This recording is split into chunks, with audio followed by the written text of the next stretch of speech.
Bien, bueno, buenas tardes o buenos días. Cuando nos estén viendo, estamos grabando por la tarde. En primer lugar, quiero presentar a Roberto Cuadros, el compañeros, y a mí mismo, Julián Sancha. Vamos a hablar a lo largo de media hora de la siguiente ponencia que comparto a continuación.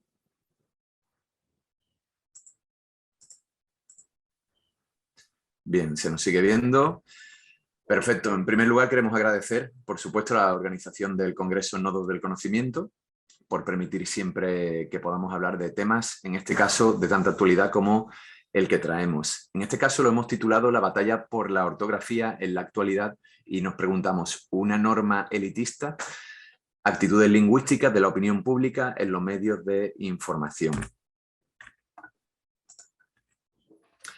¿Qué es lo que pretendemos con este trabajo? Básicamente, tres objetivos. En un primer lugar, cotejar un amplio abanico de opiniones y actitudes, pura sociolingüística, respecto de la ortografía utilizada en redes sociales y medios de prensa en la actualidad. Y para ello, ya que es un estudio sincrónico, nos hemos concentrado sobre todo en el lapso de tiempo del 2006 al 2021, es decir, un poco más de una década. En este caso queremos descubrir si dentro de todas estas batallas por las ideas lingüísticas y las ideologías, la ortografía continúa o no siendo un marcador de clase social, para quién, cómo, por qué, si esto sigue siendo, como lo han sido desde los estudios clásicos, un marcador de prestigio o lo contrario. Y algo aún más interesante, porque será la noticia con la que empezaremos y con la que empezó este estudio, aquellos que se rebelan contra esta ortografía estandarizada en el español peninsular, en nuestro caso, ¿por qué razón lo hacen? Bueno, todo esto comenzó cuando tanto el compañero Roberto Cuadros como yo comenzamos llegó a nuestro poder leer esta noticia, me parece que fue en la primavera, si no recuerdo mal, de este mismo año, a raíz de la pluma de Luis Alemany, que titulaba del siguiente modo este artículo: La guerra cultural llega a la escritura. Fijaos fíjense la expresión, ¿no? La guerra cultural. Las normas ortográficas son blancas, masculinas y elitistas. Y la propia foto puede evidenciar sobre qué iba a tratar este problema, ¿no?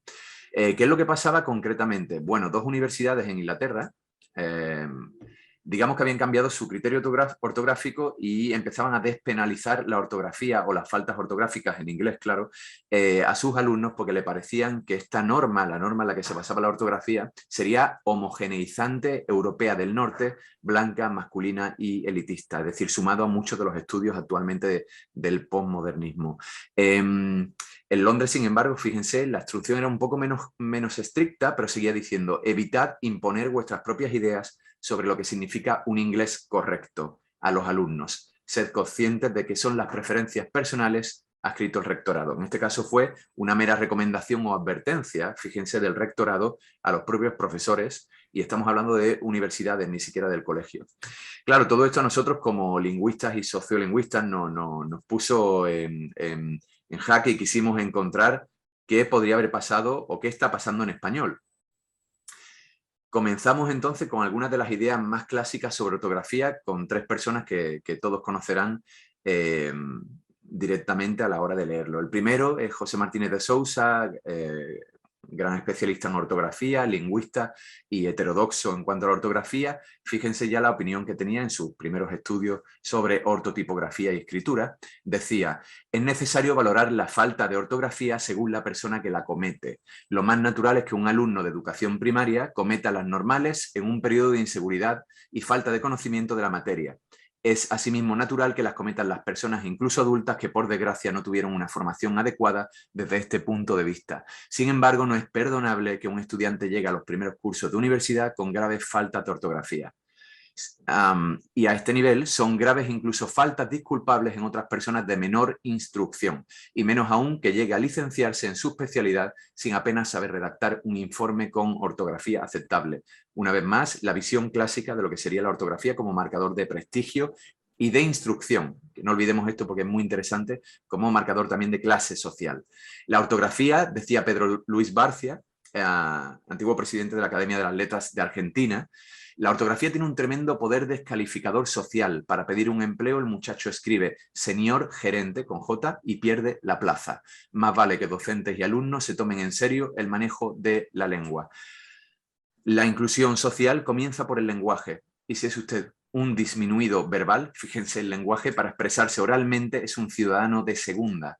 Y por último, José del Valle, gran instructor dentro de los estudios de glotopolítica, y dentro del propio artículo de Alemany, decía lo siguiente: está generalizada la idea de que un error ortográfico es señal de incompetencia intelectual. Es falsa. Un error ortográfico indica la clase social a la que pertenece una persona y el tipo de colegios a los que asistió. Tenemos estudios también en los que hemos estado investigando, no vamos a demorarnos mucho en esto ya que no es la cuestión principal de este, sin embargo sí que hay algunos detalles interesantes sobre este particular, en los que por ejemplo las investigadoras Esther Linares y María del Carmen Méndez, con las que pudimos tener la suerte de comunicarnos, nos mandaron este trabajo en el que están todavía progresando, concretamente fue el compañero Roberto quien habló con ellas, donde decían: el amor en los tiempos de Tinder, claves lingüísticas para encontrar pareja en la era digital. Bueno, aquí lo que ellas decían, perdonen, era: revela que ellas penalizan el doble ese detalle a la hora de aceptar una cita, el escribir mal o estar contra la norma sincrónica. Es decir, estamos hablando de cómo la ortografía podía erigirse como un marcador de prestigio o incluso de sex appeal, si me permiten el anglicismo, a la hora de ligar o seducir por redes sociales. Concretamente las mujeres más que los hombres, aquí sale el porcentaje, era un 87,9, les molestaban cuando las habían encuestado estas faltas de ortografía. Hay otros portales de citas, si no me voy a detener mucho, como Zusk, el portal estadounidense, donde la mala ortografía, decían estos estudios, disminuiría las oportunidades para mantener relaciones sexuales.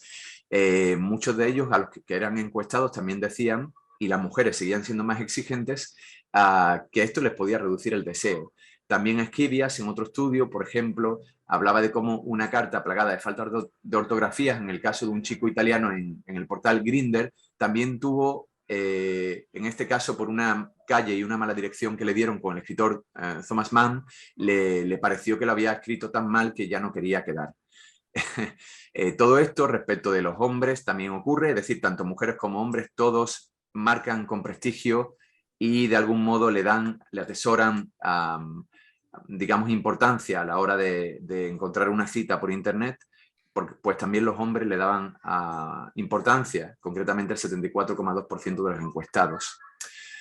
En Chile también se hizo, y esto es interesante desde el punto de vista de los estudios marxistas de capital y mercado lingüístico, se hizo un estudio concretamente de Telo Navarro y Berríos, que concluía que la ortografía se convertía en estos lugares en una marca simbólica que revela el capital cultural de las personas al tiempo que encubre las diferencias socioeconómicas presentes en el sistema educacional.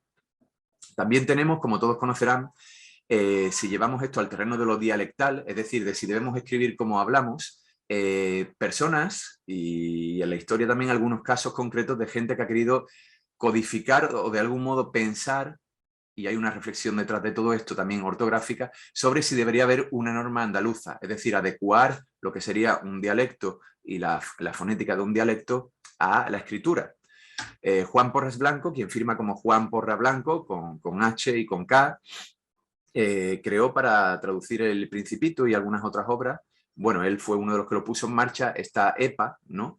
Del Principito, concretamente andaluz, en la que se empezó a crear toda una especie de sistema que acabó llegando a Andaluz Geeks, donde pueden encontrarlo incluso en Instagram hoy día y en redes, donde se hablaba ya de este estándar para el andaluz, escrito de la forma en la que lo ven. Supuestamente ya aquí habría una normalización. También ejemplos históricos son Antonio Machado y Álvarez, el padre de los Machado, o Juan Ramón Jiménez, que quisieron escribir de la forma en la que hablaban. También la Real Academia Española creó digamos, una polémica en la sociedad recientemente cuando habló de la lengua descuidada, al referirse a lo que era nada más que una norma de estilo para hablar de, pensamos, para referirse a la forma en la que hablamos, o cuando, por ejemplo, un novelista tenga que hacer este tipo de apóstrofo, decían para hablar de la lengua descuidada. En este caso, en vez de decir para allá, para decir para allá. Y para decir para allá, podía ponerse un apóstrofe. Y esto, al hablar de la lengua descuidada, no gustó mucho, porque en el fondo seguía hablando de aquel desprestigio que tiene la lengua oral frente a la lengua escrita, o lo estándar. Fue Moreno Cabrera, que aquí ven en la foto también, quien, hablando de lo que sería la lengua y el dialecto y qué se debe codificar, decía lo siguiente: una reacción ante los puntos débiles de una ortografía podría ser la de reformarla para acercarla lo más posible a la lengua hablada actual. Esto, siendo ventajoso, puede ser contraproducente a largo plazo porque las lenguas no cesan de cambiar fonéticamente y la ortografía que está cercana a la lengua hablada en un determinado momento deja de estarlo en otro, obviamente. A lo largo de la historia, y nos remontamos ya al siglo XIX, en las independencias americanas fue el principio con Andrés Bello, el venezolano nacionalizado chileno finalmente, también rector de la primera Universidad de Chile, etcétera, etcétera, quien en sus indicaciones sobre la conveniencia de simplificar y uniformar la ortografía en América, del año 1823, realmente ya trajo esto que se ha convertido en toda una idea o un ideologema, de lo que hablan hoy día los estudios también glotopolíticos y de política lingüística, que hoy día confirma la Real Academia Española y la Asociación de Academias de la Lengua Española, la ASALE, con este criterio que se llama la unidad en la diversidad. Es decir, el fin sería unificar todos los países de habla hispana con una misma ortografía y no tener una ortografía para las personas de Chile, para las personas de Argentina, para las personas de España. La ortografía en este caso se erigía como un elemento unificador de una lengua que es pluricéntrica, que podrían ser diferentes lenguas en una, por así decirlo de manera muy resumida, pero enmarcada dentro de un mismo nombre, el español, lo cual también tiene una estrategia política y geopolítica detrás, evidentemente, y esto nos lleva a los estudios más recientes que continúan luchando, digamos, contra este estado hegemónico. Bien, por toda esta serie de razones que hemos comentado, nosotros hemos pretendido un corpus con la siguiente metodología, a través de la sociolingüística sincrónica, para estudiar de diferentes hemerotecas, concretamente de una, y citamos a Carrascondo Esquivel, los compañeros de la Universidad de Málaga, lengua y prensa, además como diversas noticias encontradas en múltiples medios informativos digitales y dentro del lapso y periodo de tiempo que ya hemos comentado. ¿Por qué hemos elegido la prensa? Bueno, no me voy a detener mucho, pero son muchísimos los estudiosos, tanto aquí como allende los mares, que han hablado de la influencia de la prensa a la hora de estudiar la lengua estándar culta, por ejemplo, como decía Moreno Cabrera, o de, como decía Fairclough también, cómo la labor de los periódicos al informar e influenciar a sus lectores podía ser un vehículo esencial en la transmisión de esta a través de sus ideas. Es decir, en la prensa vamos a encontrar al fin y al cabo las actitudes de los hablantes. También fue Valí al principio del estructuralismo y del siglo XX, curiosamente nos estamos remontando, fíjense, al estructuralismo, y ya en sus libros de estilística y de cuestiones un poco más discursivas, él hablaba de cómo la ortografía se podía también explicar como una cuestión de premio y castigo social. Decía, ¿se desentiende un niño de la ortografía? Pues le pondrán un 0 en la escuela, lo están castigando, y para colmo, en casa lo dejarán sin postre. Por cuestiones de tiempo vamos a pasar un poco más de largo. Cualquier persona que esté interesada podemos después dejar los materiales. Por último, para acabar con esta parte teórica, me gustaría centrarme en todas las personas que ya han estudiado de algún modo la ortografía de una forma u otra y que tienen que ver con lo que nosotros también vamos a ver en esta investigación. Seba, en el 2012, el famoso profesor especialista en sociología del lenguaje y antropología, ha hecho una revisión magnífica desde los años 90 en relación, por ejemplo, con todas estas lenguas que no tenían una grafía todavía y cómo esto ha sido una disputa política. Sin embargo, todo esto todavía no recaía en el estudio que queremos nosotros, en lo que queremos incidir. Peñalver Castillo, en el 2004, también estudió, por ejemplo, todas las ortografías académicas de la Real Academia Española y también tenemos todos los trabajos de lingüistas independientes, como algunos ya mencionados, José Martínez de Sousa o el mismo José Polo. También Peñalver Castillo, en este trabajo anterior, consideraba un corpus de textos periodísticos, fíjense de nuevo, por ser la prensa un fiel reflejo del español actual. Justificaba, decía, con el fin de estudiar el estado de la ortografía en la sociedad de nuestro tiempo. Sin embargo, todos estos estudios hablaban de la puntuación, la tilde y de cuestiones más técnicas sobre la ortografía que sobre esta como un marcador social o de prestigio. Por lo tanto, había una ausencia de estudios que centraran su atención de manera explícita sobre esta cuestión ideológica y política, que es lo que más nos interesaba a nosotros. Y hay algunos otros estudios, como los de González García, que también hablaba de la ortografía académica y la reacción que tuvo en las redes, y decía, lo interesante ahora es que la voz la tienen los hablantes de español y ya no solo los expertos, lo cual es lo que queríamos también estudiar en esta investigación. Decía además, la red se convierte así en un observatorio que posibilita el análisis de actitudes lingüísticas, sociolingüística es de lo que se trata este estudio, y que debe aprovecharse para conocer usos lingüísticos y opiniones de los usuarios. Por último, Montoro del Arco, Esteban, hizo un monográfico fantástico donde tenemos una recopilación muy grande de estudios sobre ortografía del español, así es como también se llama el trabajo. Sin embargo, estos estudios seguían hablando de cuestiones como si hablamos o no peor ahora con las redes sociales, etcétera, y no tanto de la cuestión política en la que nosotros nos estamos embarcando. Por lo tanto, y acabo con la parte teórica, preguntas que nos hacemos. ¿Hasta qué punto será cierto que usamos la ortografía peor o que no prestamos tanta atención a cómo escribimos? Y sobre todo, ¿tendrán parte de culpa de esto las redes? ¿Es el mantenimiento de un estándar ortográfico una cuestión de purismo, de casta, elitista, en otras palabras? ¿Es la norma ortográfica algo de derechas? ¿Lo consideran así en la actualidad quienes más utilizan la lengua de la cercanía, el habla, al escribir digitalmente? Por otro lado, ¿de cuántas convenciones ortográficas deberíamos disponer entonces para contentar a todos aquellos que poseyeran diferentes formas de habla? O dicho de otro modo, ¿cuántas ortografías debería tener el español? ¿Debería ser la ortografía adaptativa a sus constantes variaciones en el tiempo? ¿O debería ser este código neutro e invariante? Y por último, ¿es realmente necesario un estándar? ¿Quién o quiénes deberían ser los implicados para tomar esta decisión de planificación lingüística del corpus? Y con esto doy paso a la parte práctica de la que se encargará nuestro amigo y compañero Roberto Cuadros, de la Universidad de Sevilla. Bien. Bueno, paso a compartir pantalla.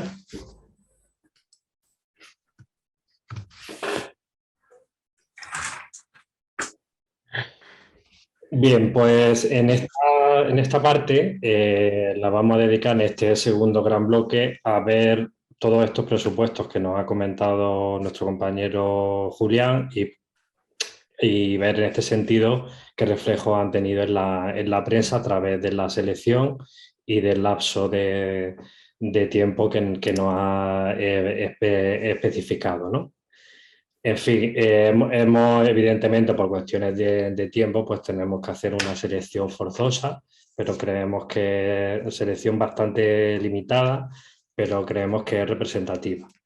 Y bueno, de todo es conocido. Yo por lo sé por mi estudiante en particular cuando di clase en comunicación, también hablo de filología, la importancia pues de escribir bien, de la falta ortográfica, etcétera, y de los protocolos que exigen, pues bueno, tanto en periodismo, pero no solo en el analógico, sino también el digital, las redes sociales, los medios de comunicación por extensión.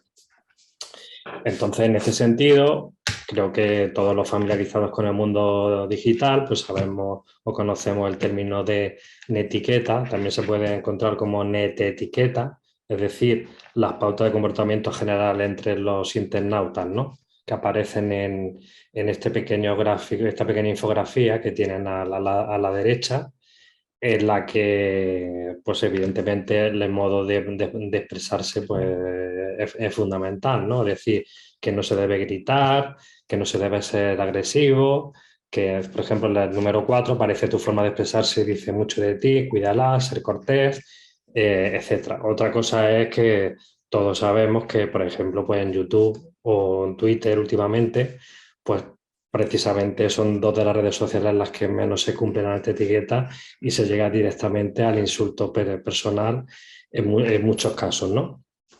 Pero bueno, en fin, cuestiones, dejando estas cuestiones aparte, todo el mundo piensa pues, que la comunicación, sobre todo profesional o corporativa, ¿vale?, en blogs y redes sociales, pues es fundamental. Yo, por mi experiencia en compañeros de L, valoran como de profesores de L, quería decir, valoran fundamentalmente el hecho de que los tuyos aparezcan con ortografía, bueno, expresión y ortografía adecuadas, cosa que en las últimas investigaciones que estamos haciendo mi compañero Julián y yo nos estamos encontrando con que no todo el mundo piensa igual. Por ejemplo, en caso de la primera posición, pues Pérez Ventana dice que aún en Twitter el español es más culto que el de Facebook. Y que es cierto, en este sentido, como hemos dicho, que los perfiles personales, pues bueno, si podemos ser más, este adjetivo es interesante, tolerantes con los errores ajenos.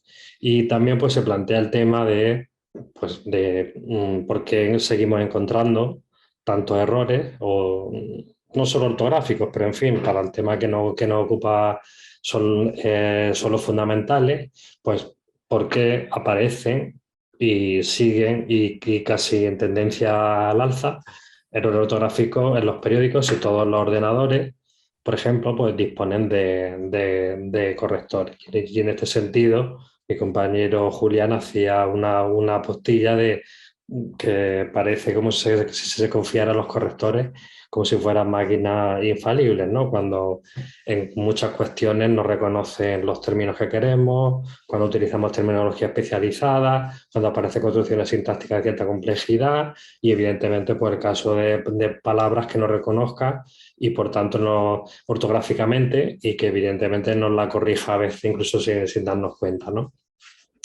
Bueno, también se suele tratar desde un punto de vista concepcional, pues la inmediatez, ¿no?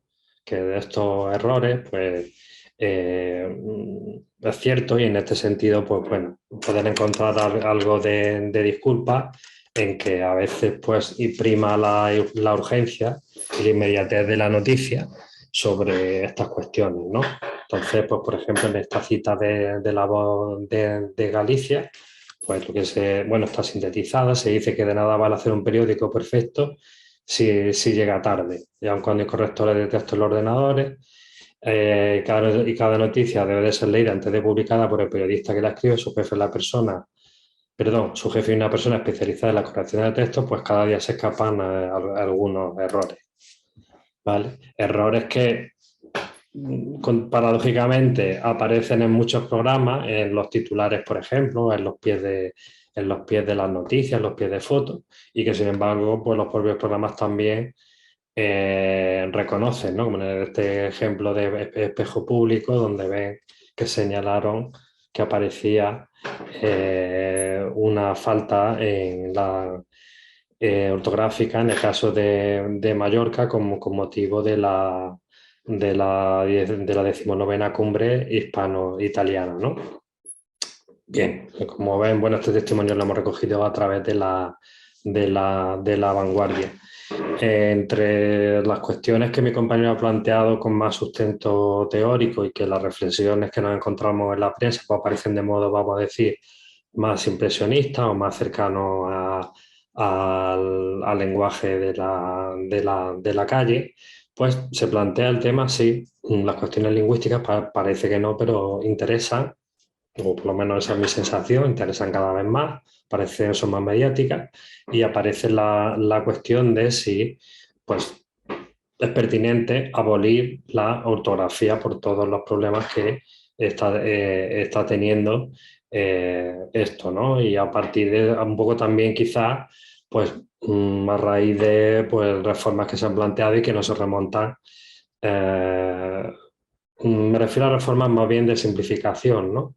Que se plantean incluso desde Gonzalo Correa, que a mis alumnos les digo sorprendentemente que nos proponía escribir casi como en el WhatsApp, ¿no? Con la estructura fonética, o sea, respetando criterios absolutamente fonéticos, pero bueno, llevándolo ya a un tema un poco más extremo, pues bueno, es una cuestión polémica. Por ejemplo, Rodríguez Alemparte dice que eso provocaría que cada hablante escribiese cada palabra como le suena y otro inconveniente, pues evidentemente es que entorpecería la lectura, la comprensión y también incluso a las personas supuestamente discriminadas por la ortografía, lo que dificultaría más acceso a la cultura y que en realidad hay otros factores de fondo más importantes y no lingüísticos, que es por ejemplo exigir una escuela pública de calidad. Luego también otros testimonios pues dicen que gran parte de culpa tienen las redes sociales y los medios de comunicación e incluso, pese a lo que algunos piensen, como Vaquerizo en este caso dice que puede que la RAE sea quizá demasiado permisiva, ¿no? con el error. Así como evidentemente se vuelve a salir el tema de la cuestión de los hábitos de lectura que parecen escasos o están detrás de muchas de las faltas. Luego también es cierto que hay que tomárselo, vamos a decir, con una actitud un poco más demitificadora, como hace esta bloguera que se apoda, no sé si saben si es su apellido o es su nombre, Tizcar, en la que dice que, bueno, que es una actitud y que tampoco es necesario dramatizar en este sentido ni esconder orgullos heridos, ¿no? Bien, es interesante en algunos de los muchísimos testimonios que hemos encontrado, pues las cartas al director en los que usuarios de a pie pues también muestran la preocupación. Como ven en los tres primeros casos que aparecen aquí, y creo que mi compañero Julián dice que es interesante fijarse en la terminología bélica que se utiliza, el asesinato, el secuestro de puntos coma, se añade ahora la decapitación de la letra capital. Otros pues hacen eco de que el uso inapropiado de la ortografía es incomprensible, que se tiene demasiada transigencia con ella, en el caso que refleja Salvador Díaz, pero bueno, no todo es negativo, sino que también pues la RAE puso jugando sobre, a partir de la obra del Buscón de Quevedo, pues propuso un juego en su plataforma en clave RAE, y se calificó como un buen ejemplo de cómo podemos utilizar Twitter o las redes sociales con fin educativo entre los más jóvenes para fomentar el uso correcto del lenguaje y a su vez también poder acercarnos a la literatura. En fin, los usuarios, pues la verdad es que están muy pendientes bueno, no voy a decir en general, pero en fin, no solo personajes públicos, sino críticas, por ejemplo, a este tuit de Javier Clemente con este apoya, que es bastante grave de la página corporativa en Facebook de BBVA Continental. Bueno, que aquí solo este usuario le ha señalado acercarte, pero aquí faltan comas. Perdón, un momentito. Sí. Y también sin acento, si puedes acceder a un préstamo, etc. En fin.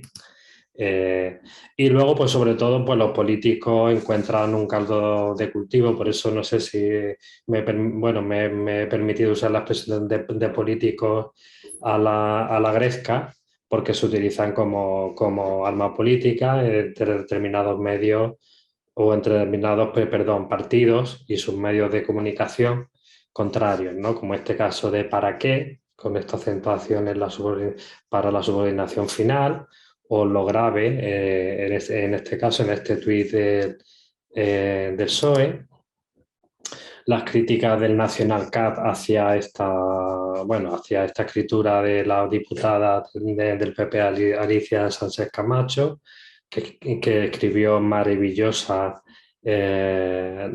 Nación, y bueno, pues los chistes y juegos recurrentes en este sentido. El sonado caso de Toni Cantó, donde sobre todo se encontraron errores de puntuación, ausencia de comas aquí en el vocativo, aquí presencia de coma donde no es necesaria. Esta coma también parece un poco sospechosa. Y bien, este tuit tuvo que, evidentemente, lo que se dice es que lo rectificó, pero aún así seguía conteniendo errores. O este tuit que encontramos de Pablo Casado, en este si no, ¿vale? Que como ustedes saben debería aparecer en dos palabras independientes. Cuando se despidió, en este caso, la diputada, la concejal de Cultura, Mairén Beneito de Valencia, pues bueno, aquí pueden encontrar un texto hecho, como decía ella, como a modo de justificación cuando le achacaron la falta de cuidado y de ortografía, pues que escribía de algo íntimo y que sentía una emoción, como si se dirigiera a sus amigos, en señal de agradecimiento por todos estos años que ha desempeñado el cargo, y que en cierto modo, bueno, era consciente de que debería tener cuidado, pero que le quitaba esa libertad fresca, ¿no? Esa espontaneidad de hablar más parecida a los jóvenes.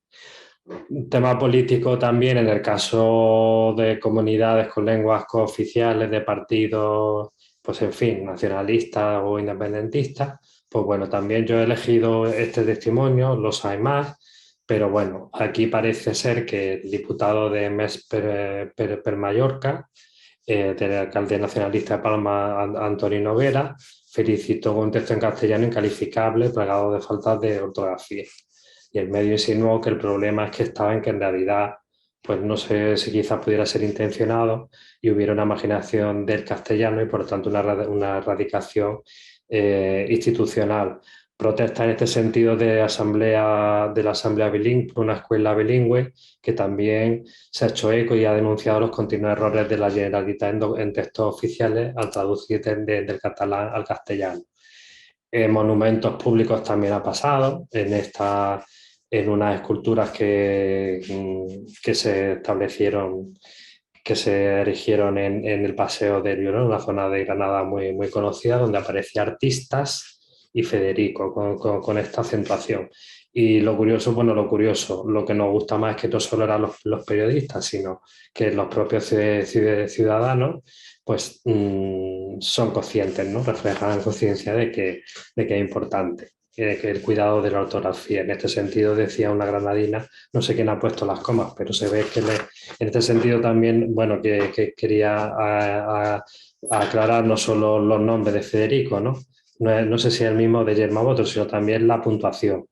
En este sentido, parece que en ese caso no han recortado. No sé si esta granadina pues, se refiere a recortes de otro tipo. Canal Sur mismo, en un comunicado de 2005 en su agencia, del que se hizo eco, por ejemplo, en la cadena SER, pues prohibió emitir SMS que ya quizás nos suenan a casi prehistoria, ahora lo tenemos que cambiar por WhatsApp, que quizás prohibió emitir en Canal Sur mensajes cortos con faltas de ortografía y desde luego en horarios de protección infantil, por razones obvias, ya que agudiza la adquisición de hábitos ortográficos y los pequeños pueden adquirirlo y pueden ser difíciles de erradicar y generar confusión. En este sentido, hay unas iniciativas que han partido de usuarios, en este caso de jóvenes. Son tres iniciativas, hemos puesto los ejemplos de Acción Ortográfica que se dedicaba a corregir graffiti, que es verdad que consiguieron repercusión y buena repercusión en las redes sociales, los calificaron de superhéroes de la ortografía, que piden un mundo con graffiti bien escrito. Tenemos el caso del Instituto de Málaga, pues, que realizó un proyecto de camisetas de la ortografía. Y este proyecto, que quizá pudiera parecer un poquito más osado, de que se hicieron ecomedios como el Diario de Extremadura, en el que unos alumnos de un instituto extremeño crearon estos detectives de la ESO y se dedicaron pues a vigilar la ortografía de políticos y famosos, ¿vale? También famosos, bueno, aquí en el caso del PSOE o en el caso de directores de cine como Alex de la Iglesia.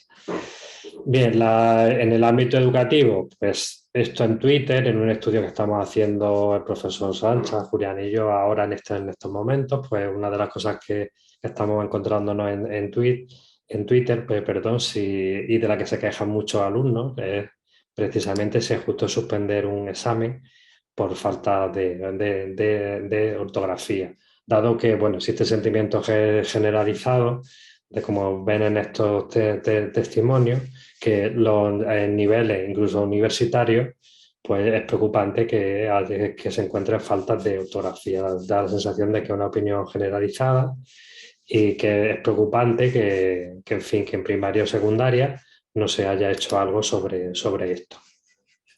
También hubo polémicas sobre en algunos exámenes de oposición en las que parece que las pruebas ortográficas fueron bastante duras y dado eso, pues dada esta circunstancia, parece que tuvo consecuencias como anular unas pruebas de la oposición y que el jefe de la policía cesara.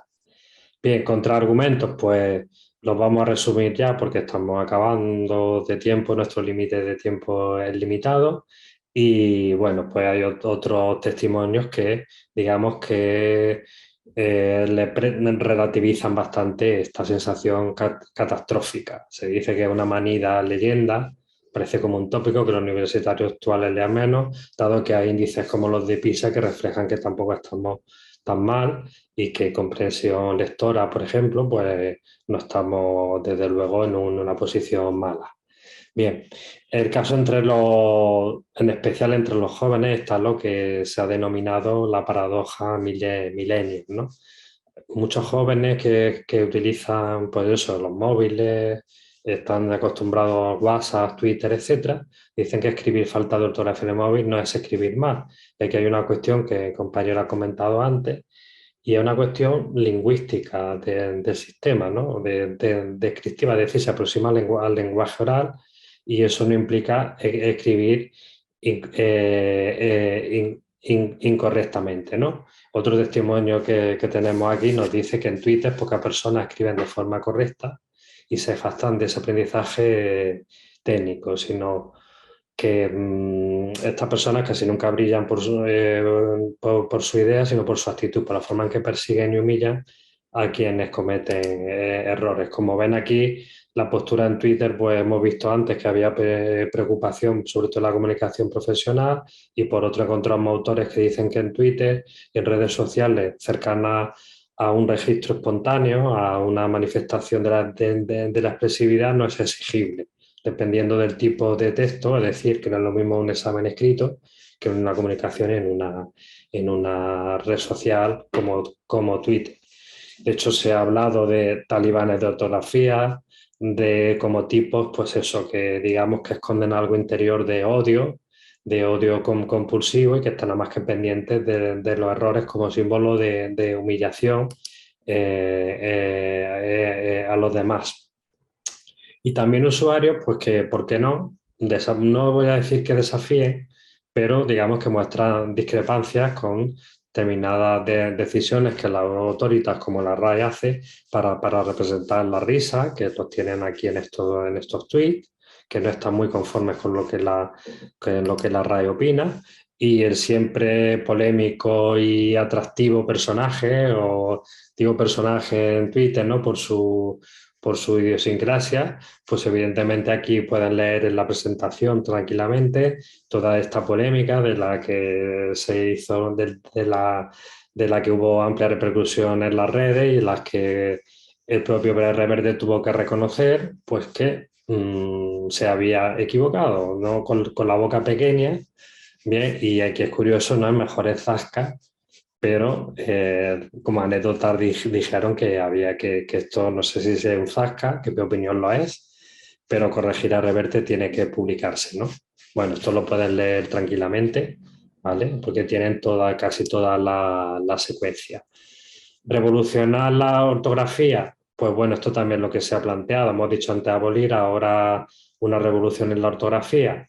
Pues autores que piensan que es innecesaria, que puede ser una pesadilla para los estudiantes, y que en todo caso lo importante pues debe ser facilitar el aprendizaje del castellano, que es demagógico pensar en una ortografía totalmente fonética, ¿vale? Eso hay autores que lo mantienen también. Y respecto de lo que ha comentado mi compañero, sí parece que hay cierta idea últimamente de que respetar la ortografía piensan usuarios que es de derecha y que lo transgresor, digamos, lo moderno, es decir, lo inconformista, lo indomable, es respetar la ortografía. Otros autores parecen que es más sensato quizá cambiar la pedagogía y hacer un método más atractivo para que la ortografía no sea ese lastre o esa cosa que los estudiantes o los niños de mayores aborrecen porque los padres, los profesores se las han impuesto. Termino muy rápidamente porque estamos creo que casi fuera de tiempo. Resumiendo un poquito y apuntando algo que queremos hacer para el futuro, pues en el sentido de continuar la investigación, y es que la norma ortográfica está estandarizada, encontramos muchas opiniones que es prestigiosa, como hemos visto en los primeros testimonios, que también puede ser, como acabamos de decir, algo conservador de derecha, y que en este caso los que opinan esto pues debería hacerse más fácil a los que la estudian y evidentemente despenalizarla, que la iniciativa pues, de las universidades británicas que mi compañero ha comentado al principio, que fueron un poco desencadenantes de todo esto que estamos comentando. Lo que ocurre es que también hay cierta contradicción porque se puede decir, sí, que hay usuarios, perdón, vuelvo a la diapositiva anterior. Un momentito, sí.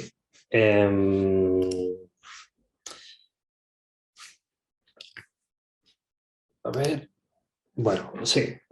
Hay cierta contradicción, decía, porque hay una concepción de lo prescrito como algo anticuado o casposo desde un punto de vista de la lengua y el progreso, pero al mismo tiempo la actitud con la que la mayor parte de los hablantes de nuestra nos critican, leo textualmente, aquellos que escriben mal con mala ortografía o al menos que ajena a la norma convencional, pues ven que produce la contradicción de esta propuesta. Y en este sentido, ya lo hemos mencionado antes, la concepción que se tiene de la escritura, y la ortografía incluida, es un parlato escrito, como mi compañero ha acuñado bien, como un habla escrita, llevando al término una hibridación entre la oralidad y la escritura. Y que evidentemente muchos hablantes ven un instrumento esencial para la identidad de los individuos y su prestigio social, y que por los medios de prensa, pues como hemos podido ver en algunos testimonios, se hacen eco de que la ortografía se utiliza como una arma política arrojadiza, y que también pues hablantes son capaces de desafiar o tomar una elección personal, ¿vale?, frente a la prescripción obligatoria, norma sincrónica, que es la que se ha consensuado por instituciones de prestigio, no solo por la RAE, sino por ortografía, los gramáticos, etc. Y nos preguntamos pues si esta elección entre el ámbito privado o frente al ámbito público, pues será permitida por diferentes autoridades o en su defecto penalizada y desprestigiada desde un punto de vista social, como todavía de hecho sucede en esto, es donde vamos a continuar mi compañero y yo futuras investigaciones. Tienen aquí las fuentes primarias que hemos consultado, todas ellas están en el cuerpo del texto, así como las secundarias, que sobre todo las ha abordado mi compañero en la primera parte de esta presentación, el primer bloque. Y estamos a su disposición para cualquier pregunta en el foro que pueda plantearnos en el foro o una vez vista esta presentación. Pues esperamos sus preguntas. Muchas gracias.